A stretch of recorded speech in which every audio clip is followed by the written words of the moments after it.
Once called poor, now building stronger than Europe, Burkina Faso's President Ibrahim Traoré is not just talking about revolution, he's building it. Brick by brick, project by project, dream by dream. In just under 2 years of leadership, Ibrahim Traoré has launched 10 groundbreaking mega-projects that have not only empowered his people, but terrified Western powers. Because for the first time, Africa is not asking, it's doing. Here are the 10 mega-projects that shook the West. 1 City of Dignity. 50,000 homes for the poor. Full-scale modern city is being built with 50,000 homes for poor families. Solar energy grids, free schools and clinics. Jobs for over 100,000 people built with gold, reclaimed from French mining companies. No IMF loans, no foreign aid. This is not a project. This is a promise to my people. Traoré Sahel Defense Wall, Africa's own military zone. Traoré formed a new African defense belt with Mali and Niger, called the Sahel Alliance. Together, they expelled French and U.S. troops, created joint military zones, launched Africa's own defense doctrinal. Africa protects itself without NATO. 3. Burkina Faso Gold Bank. African wealth for Africans for the first time in history. Traoré created a state-run gold reserve system. All gold exports are now taxed and stored inside the country. Plans are underway to create an African currency backed by gold. This breaks the colonial economic chains. For Pan-African University Project, free education for all. Afrikaans. Traoré announced the creation of a Pan-African University network.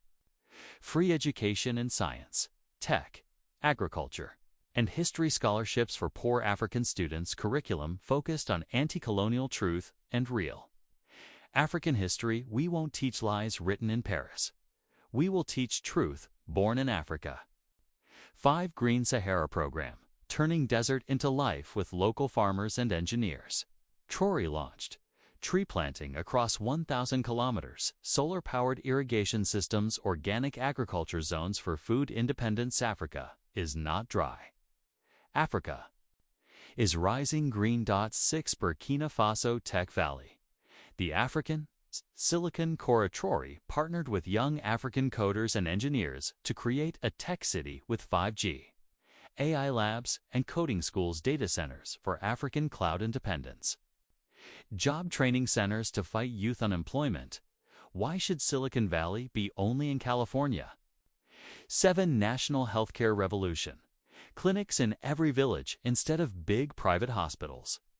Traoré built 300 rural clinics, trained local doctors and nurses, used traditional African medicine alongside modern care. Health is not a luxury. It's a right. 8. Burkina Faso Clean Energy Grid. No more Western fuel. Burkina Faso is switching to 100% solar power for rural zones, wind and hydropower in development. Local energy stored in African-made batteries they sold. U.S. fuel for decades. Now we harvest our sun. 9. Railway to Independence.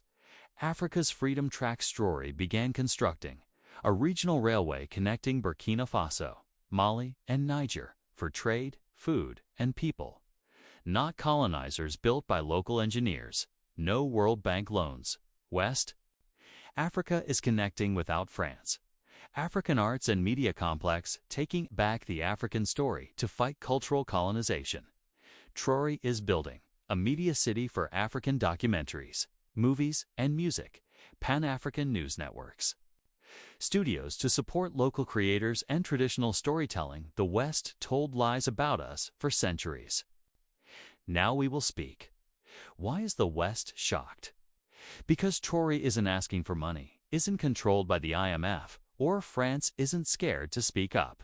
He's actually building what others only promise. He is showing the world that Africa can be better than Europe if it builds for itself. Western analysts are worried. Colonial companies are losing billions, but African youth, they're celebrating. Voices from Africa. A young man in Ghana said Traoré is not just a president. He is the dream of Sankara reborn. A woman in Kenya said he builds schools, Others build palaces. A student in Nigeria posted, "This is the Africa I want to live in." Final message. We were called the Dark Continent. Now we're shining. Not because of the West, but because we stopped waiting. Ibrahim Traore is not just leading a country, he's building a new Africa, one project at a time. Like, share, and comment. Subscribe for more real African stories. Tell us, which of these 10 projects inspires you most?